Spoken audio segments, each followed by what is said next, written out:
दोस्तों welcome back to my channel intuitive trader. स्वागत है आपका मेरे चैनल इंट्यूटिव ट्रेडर में। दोस्तों आज हम निफ्टी की एनालिसिस करेंगे और समझने की कोशिश करेंगे कि निफ्टी की डायरेक्शन आने वाले टाइम में क्या होने वाली है। क्या हमें निफ्टी में कॉशियस होकर प्ले करना चाहिए या फिर बेरिश साइड में होना चाहिए, बुलिश साइड में होना चाहिए। इन सारी बातों पे हम वन बाय वन चर्चा करेंगे। उसके अलावा मैंने आज के क्या ट्रेड लिए हुए हैं और किस लॉजिक के बेसिस पे मैंने वो ट्रेड लिए हैं, मैं आपको अपने ट्रेड भी शेयर करूंगा। उसके साथ ही साथ अपने प्रॉफिट एंड लॉस की पोजीशन भी शेयर करूंगा। तो चलिए फटाफट से शुरू करते हैं निफ्टी के एनालिसिस। लेकिन जैसे कि हम हमेशा करते हैं, निफ्टी के एनालिसिस करने से पहले हम हमेशा इंडिया विक्स को देखते हैं। उसके पीछे का रीजन ये है कि हम ऑप्शन में ट्रेडिंग करते हैं और जब भी आप ऑप्शन में ट्रेडिंग करते हैं तो इंडिया विक्स आपके लिए बहुत ज्यादा जरूरी हो जाता है। जिन लोगों को इंडिया विक्स के बारे में नहीं पता है उन सबको बताना चाहता हूं, इंडिया विक्स हमारा वॉलेटिलिटी इंडेक्स है जो कि हमारे मार्केट के वॉलेटिलिटी को, फियर को और ग्रीड, फियर, ये जो इमोशंस होते हैं इनको दिखाता है। और मैं आपको दिखाना चाहता हूं, यहाँ पे वॉलेटिलिटी इंडेक्स अगर आप देखोगे तो ये 16.63 है जो कि हायर साइड पे है।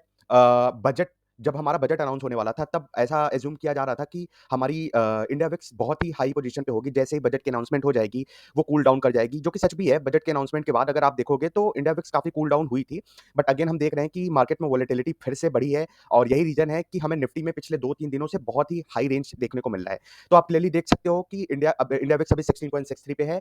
जब भी इंडेक्स हमारा इंडिया विक्स का इंडेक्स जब भी 16 के ऊपर होता है या फिर आप यूँ कह लो कि 18-20 होता है, मीन्स हायर साइड पे होता है, तो वहाँ पे हमारे जो ऑप्शंस के प्रीमियम होते हैं, मैं स्पेशली ऑप्शन बायर्स की बात कर रहा हूँ, जो प्रीमियम्स होते हैं हमारे वो हायर साइड पे होते हैं। कहीं न कहीं हम लोग ज़्यादा प्रीमियम दे रहे होते हैं ऑप्शन बाइंग में, चाहे वो कॉल हो, चाहे वो कॉल बाइंग हो या पुट बाइंग हो। इससे क्या होता है कि वोलेटिलिटी हाई होने से कहीं न कहीं ऑप्शन सेलर का रिस्क बढ़ जाता है और यही वजह है कि प्रीमियम भी हायर साइड पे होते हैं। तो जो लोग भी ऑप्शन में बाइंग करते हैं, उन्हें मैं यही रिकमेंड करता हूँ कि थोड़ी-सी पोजीशन को अपने मैनेज करके चलें। अंधों की तरह ऐसा नहीं कि अगर आपको मार्केट जाते हुए दिख रहा है, तो आप बिल्कुल ही टोटल अपने रिस्क कैपेसिटी को अवॉइड ही कर दो। इन सब चीज़ों का ध्यान रखना ज़रूरी होता है। जैसे कि आप देख सकते हो कि इंडिया विक्स 9-10 पर भी आता है। जब भी इस तरीके के मार्केट होते हैं, कहीं न कहीं उस टाइम पे मार्केट में उस लेवल की वॉलेटिलिटी नहीं होती। तो शायद जो ऑप्शन के ट्रेडर्स हों, ऑप्शन के बायर्स हों, उनको उतना मज़ा नहीं आता। बट हाँ, कहीं न कहीं अगर ऑप्शन 10-11 के रेंज में होता है, तो मैं उसे काफ़ी पसंद करता हूँ, क्योंकि प्रीमियम भी हमें सही मिलते हैं और वॉलेटिलिटी भी ठीक-ठाक मिल जाती है, जिससे हमारा रिस्क काफ़ी हद तक मैनेज हो जाता है। चलिए हम एनालिसिस करते हैं निफ्टी के चार्ट को और देखते हैं कि निफ्टी की क्या डायरेक्शन होने वाली है। मैं आपको निफ्टी का वीकली चार्ट अभी दिखा रहा हूँ। मैंने कुछ लेवल्स मार्क करके रखे हुए हैं, अगर आप देख सकते हो। ये लेवल्स शॉर्ट टर्म के लेवल्स हैं, क्योंकि अभी जब से बजट की अनाउंसमेंट हुई है, लोगों की एक्सपेक्टेशन थी कि मार्केट बहुत ही ऊपर जाएगी या फिर मार्केट में बहुत बड़ी गिरावट आएगी। ऐसा कुछ हुआ नहीं। इलेक्शंस आने वाले हैं, अप्रैल मई में हमारे इलेक्शन शुरू हो जाएंगे और जब तक इलेक्शंस का माहौल बना हुआ है, तब तक कहीं न कहीं मार्केट में इस तरीके की मूवमेंट आती जाती रहेगी, जो कि बहुत ही चॉपी रहेगी। तो किसी भी एक डायरेक्शन में अगर व्यू बनाना है, तो वो थोड़ा-सा मुश्किल हो जाता है एक ट्रेडर के लिए। बट अगर मैं इंट्राडे ट्रेडर की बात करता हूँ, जैसे कि मैं इंट्राडे ट्रेडिंग को पसंद करता हूँ, तो इंट्राडे ट्रेडर को इन सब से कोई मतलब नहीं होता है। वो ट्रेडर्स सिंपली मार्केट के मूवमेंट को देखते हैं और उन्हें कैप्चर करने की कोशिश करते हैं। आप यहाँ पे देख सकते हो कि ये लेवल्स मैंने मार्क करके रखी है एंड आज निफ्टी पूरे दिन से ही गिरावट उसने दिखाती रही है। तो कहीं न कहीं अभी शॉर्ट टर्म के लिए अगर देखा जाए, तो मार्केट इन्हीं रेंज में कहीं न कहीं घूमने की कोशिश करेगी इलेक्शन तक। इलेक्शन के बाद ही जो मार्केट की मूव होगी वो क्लियर हो पाएगी और कहीं न कहीं वो एक एक्चुअल मूव होगी, रियल मूव होगी। तो मैं आपको डेली चार्ट पे ले चलता हूँ और डेली चार्ट पे हम देखने की कोशिश करते हैं। आप देख पा रहे हो, मार्केट लगभग इसी रेंज में है, फिर उसने इस रेंज को तोड़ने की कोशिश की, एक अच्छा-सा हाई रेंज कैंडल बनाया और ऊपर भी गया, बट ऊपर के आप कैंडल्स देख सकते हो, सारे के सारे कैंडल्स डोजी कैंडल ही हैं, जो कहीं न कहीं अनसर्टेनिटी को दिखाते हैं।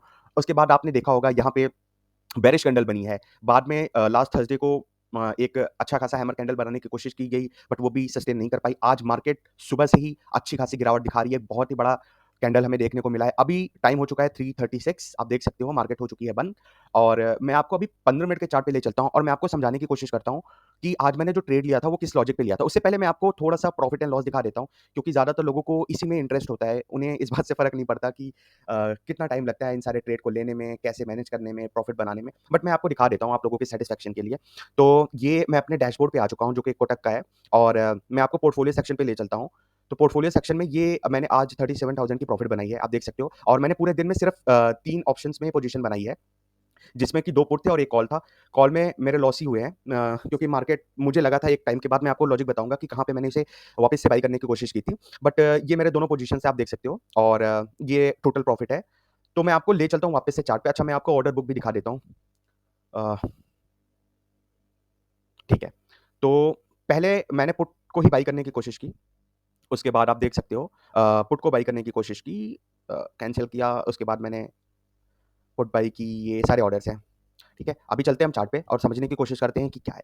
तो जब मैंने सुबह मार्केट को देखा था, सबसे पहले जो मेरी ट्रेडिंग का जो मेरी अप्रोच होती है ट्रेडिंग की, वो मैं आपको बताना चाहता हूँ कि मैं हमेशा मार्केट को 15 मिनट तक देखता हूँ, 15 से 30 मिनट तक, यानी कि 9:15 पे मार्केट खुल जाती है और मैं 9:30 के बाद ही पोजीशन बनाता हूँ। अगर मैं अर्ली पोजीशन बना रहा हूँ, तो भी वो 9:30 ही होगी, वरना मैं कोशिश करता हूँ कि मेरी पोजीशन 9:45 या 10 बजे के आस-पास हो। तो जैसे कि आप यहाँ पे देख पा रहे हो कि मार्केट यहाँ पे ओपन हुई, ओपन होने के बाद इसने एक बड़ा-सा रेड कैंडल बनाया, रेड कैंडल बनाने के बाद ये वापस से यहाँ पे 10 बजे, सवा 10 का कैंडल आप देख सकते हो, ये ग्रीन कैंडल थी।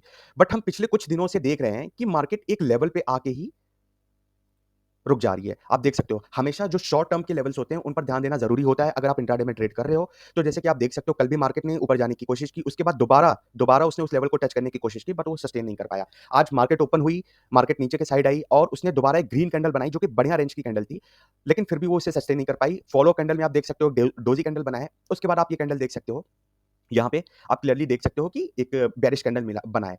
तो कहीं न कहीं एक कॉन्फिडेंस देखने को मिलता है। अगेन मैं आपको ये नहीं बोलूँगा कि आप ब्लाइंडली शॉर्ट करो। कहीं न कहीं हमें ये सोच कर चलना पड़ता है, अगर हम ऑप्शन में ट्रेडिंग कर रहे हैं, तो ये जो लेवल्स मैंने मार्क करके रखा हुआ है, इसके ऊपर मेरा स्टॉप लॉस होता है। चाहे मैं प्रॉफिट करूँ या लॉस करूँ, वो स्टॉप लॉस मेरा इंटैक्ट रहता है। अगर ये कैंडल रिवर्स भी होती है और मुझे क्लोजिंग कैंडल दिखती है जो कि इस लेवल के ऊपर क्लोज़ हो रहा है, तो मैं बिना सोचे और समझे उसे बुक करूँगा, लॉस बुक करके चुपचाप बैठ जाऊँगा। मुझे ज़्यादा उसमें रिस्क लेने की ज़रूरत नहीं है। एक बारी यहाँ से हमें क्लैरिटी मिल गई कि हमें किस डायरेक्शन में ट्रेड लेना है, तो आप देख सकते हो यहाँ पे मैं 5 मिनट की कैंडल देखना प्रेफ़र करता हूँ, क्योंकि इंट्राडे में मुझे 5 मिनट की कैंडल में मैं ज़्यादा कंफर्टेबल फ़ील करता हूँ। और आप यहाँ पे क्लियरली देख सकते हो कि ग्रीन कैंडल बनने के बाद ये जो फ़ॉलो अप कैंडल्स बन रहे थे बेयरिश, वो बेयरिश कैंडल बनने के बाद वापस से इसने इस लेवल को टच करने की कोशिश की। बीइंग अ रिस्की ट्रेडर, मैं ऐसे ही कैंडल में एंट्री मारता हूँ, क्योंकि मेरा स्टॉप लॉस छोटा हो जाता है।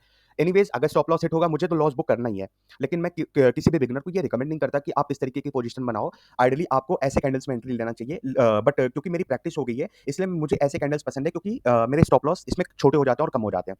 तो यहाँ पे आप एंट्री बना सकते हो एंड उसके बाद आप देख सकते हो क्लियरली किस तरीके से ये कितना बढ़िया मूव गिरा। ऑनेस्टली बताऊँ तो मेरा टारगेट यही तक था। मैक्सिमम अगर मोमेंटम मुझे बहुत अच्छी देखने को मिलती, तो मैं मैक्सिमम यहाँ तक जाता, बट उसके बियॉन्ड मैं नहीं लेता, क्योंकि मैं ऑप्शन में बाइंग कर रहा हूँ और मुझे नहीं पता कि एक भी कैंडल में अगर रिवर्सल आएगा, तो मैंने जितने भी प्रॉफिट बनाए हैं, कहीं न कहीं वो 50% प्रॉफिट वाइप आउट हो जाएगा।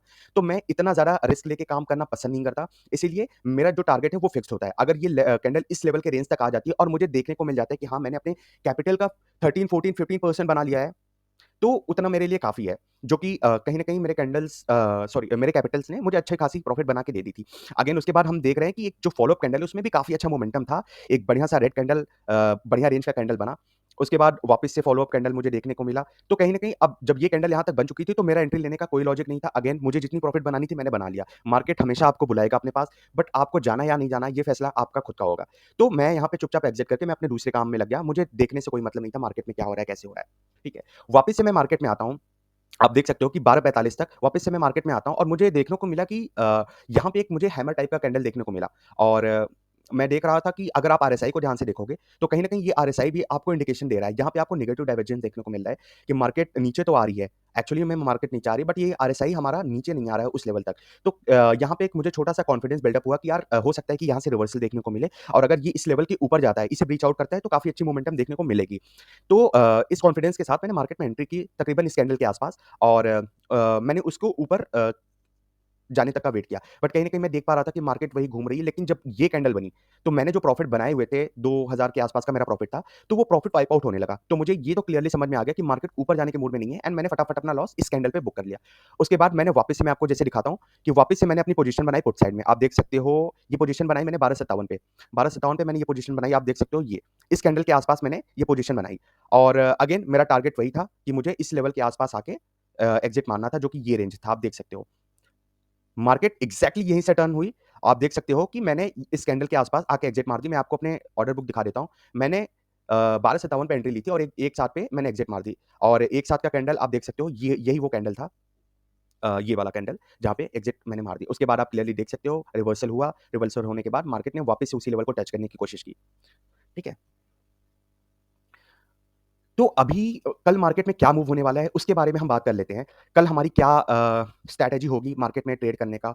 ऑनेस्टली बताऊँ, अभी भी मैं मार्केट में बुलिश साइड में जाना प्रेफ़र नहीं करूँगा, क्योंकि जिस लेवल का, जिस रेंज का कैंडल आज बना है, कहीं न कहीं कल भी मार्केट हमें एक बेयरिशनेस की साइन देगा। बट अगेन ये जो लेवल है, ये बहुत ही इम्पोर्टेंट है हमारे लिए। मैं ये तो नहीं कहता कि मार्केट बिल्कुल ही नीचे गिर जाएगा, क्रैश कर जाएगा, बट कहीं न कहीं हमें 15 मिनट के कैंडल का वेट करना पड़ेगा। मैं आपको फिर से बताता हूँ, अगर मार्केट कल गैप अप करती है और 22-50 के रेंज के आस-पास आने की कोशिश करती है, जो कि ये रेंज है।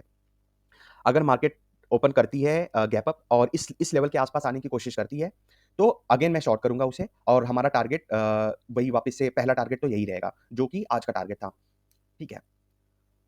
लेकिन if in case market gap up नहीं करती, फिर भी हमारी जो एंट्री होगी, वो 22,020 के आस-पास होगी, जो कि ये लेवल है। ये लेवल मैं अगेन मार्क कर दे रहा हूँ। ये लेवल हमारी एंट्री होगी। मैं इंट्राडे के पर्सपेक्टिव से ये सारी बातें बोल रहा हूँ, तो प्लीज़ इसका ध्यान रखिएगा।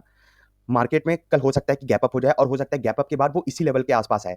हम 15-20 मिनट के कैंडल का वेट करेंगे। जैसे कि मैंने बताया कि मैं 9:45-10 का वेट करता हूँ, उसके बाद ही मुझे मार्केट का डायरेक्शन क्लियर होता है।